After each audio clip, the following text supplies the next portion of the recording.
High ticket offers do not sell, do not have the same marketing strategy and journey as lower ticket offers. And when you understand this, you will stop turning your ads on and off, stop giving up on strategies right when they're gaining momentum, stop doing the things that are actually sabotaging the success that you truly, truly desire in your business.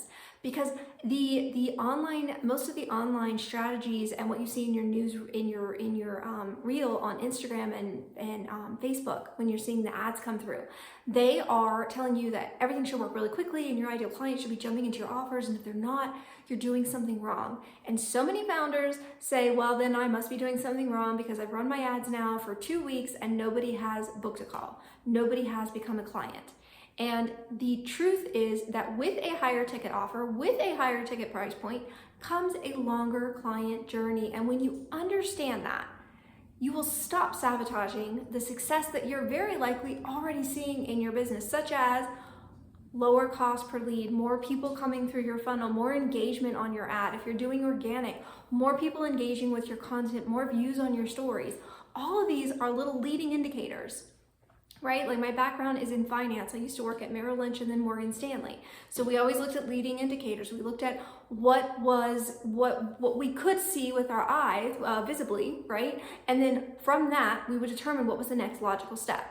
And so when you see these early leading indicators, this is telling you visually, confirming that this is actually working. No, it is not at the scope and the scale of what you desire it to be yet. But if you turn it off, if you give up, if you stop posting, if you change strategies mid-course, you are going to lose that momentum. And this is why I see so many founders who come to work with me, and I'm like the 6th program that they've invested in, and they feel like all the programs have lied to them, have done this, have done that, and perhaps maybe there is some inside of that, maybe. But the longer I'm in this industry, the more I'm realizing that it really was not the strategy or the program that they enrolled in. It was the fact that they didn't give it time to season. Because again, the online space right now will make you think that everything should be instant. If it's not instant, you're doing something wrong. Guys, you are not doing anything wrong. You're just not giving it time. So again, I use this analogy. I know it's overused, but it's a really important one. When you put a seed in the ground, you have to wait for that seed to sprout, and then from there it has to grow into the next growth, right? Like if you're doing tomato plants, right? First you see the little sprout, then you see then it goes up a little bit more, and then you see the leaves, and then you see the tomatoes. It's not once you put the seed in and then the whole thing just takes off and suddenly you have a tomato on the vine in the next 24 hours, right?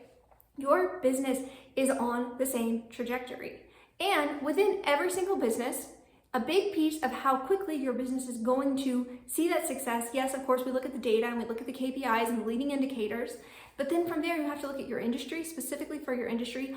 What is your price point? The higher your price point, the longer that period is going to take, and that's perfectly fine, because what happens is if you first turn your ads on, maybe it takes 3 months for your ads to fully warm up and start booking calls.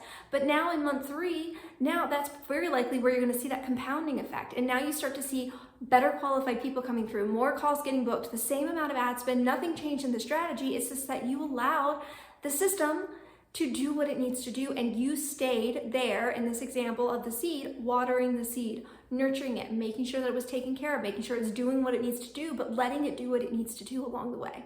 And when you can allow yourself the space to do this, and to stop waiting and expecting instant gratification, and going in and believing that your offer is the best offer, and believing and knowing that you are going to be successful regardless of how long it takes, even if it takes longer than you thought, this is what is going to allow you to see success.